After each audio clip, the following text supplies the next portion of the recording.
Luke Cage and Danny Rand, also known as Power Man and Iron Fist, are back with Marvel's new title, aptly named Power Man and Iron Fist. Its first story arc has now been collected in trade form, and it's not the best.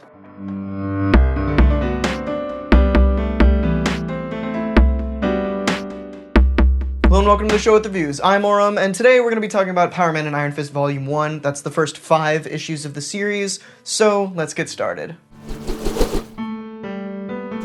Starting off my review, let's talk about what I liked about the book. First of all, the interactions between Danny and Luke were really great. They instantly came off as best friends. Just all the little interactions and conversations between them felt great. And I'm not too experienced with either of the characters, really, but I got a feel for who they are and what they stand for, and especially, like, the most important thing is obviously the relationship between them, and I got a feel for that instantly. The pacing here was also pretty well done. Everything happened as it seemed like it was supposed to happen.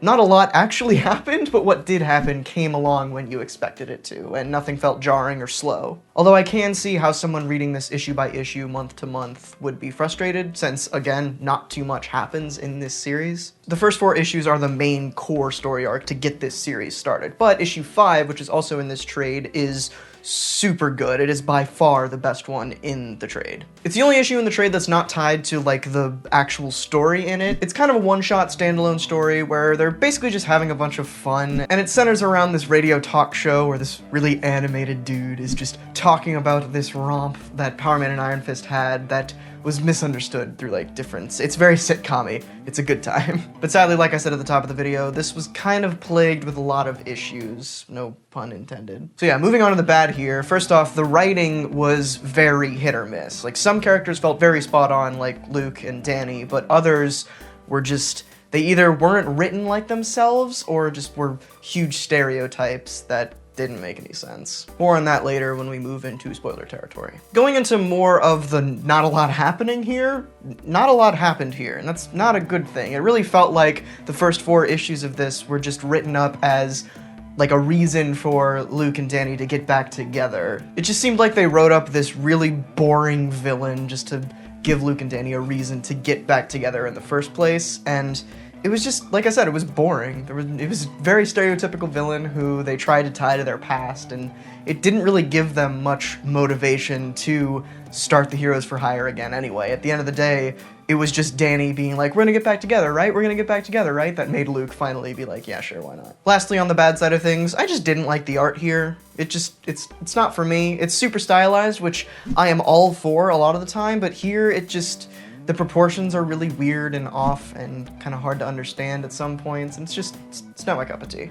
Again, not bad art by any means, just not for me. Really only have one spoilery thing to talk about here, and it's just about some characters that were in the story, so if you don't want to hear that, skip to the time code there, or just turn the video off now.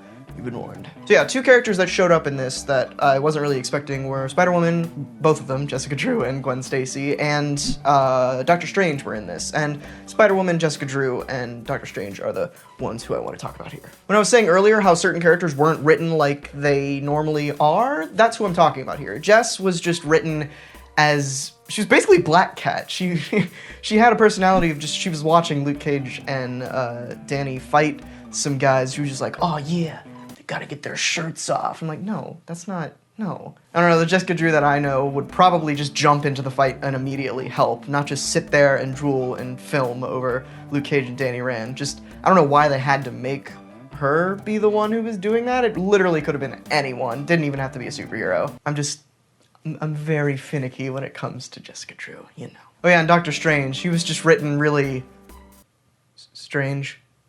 So yeah, that's my review of the first volume, the first 5 issues of Power Man and Iron Fist. I do recommend checking it out, but honestly, just don't get the trade. Just start with issue 5 and go from there. I've heard that it's good. The Civil War II issues are good. I haven't read them, but issue 5 was super great and gives me some promise for the rest of the series now that they're done setting up them being back together. And hey, if you like this video, why not head over to patreon.com/Auram and go the extra mile. Become a patron of ours.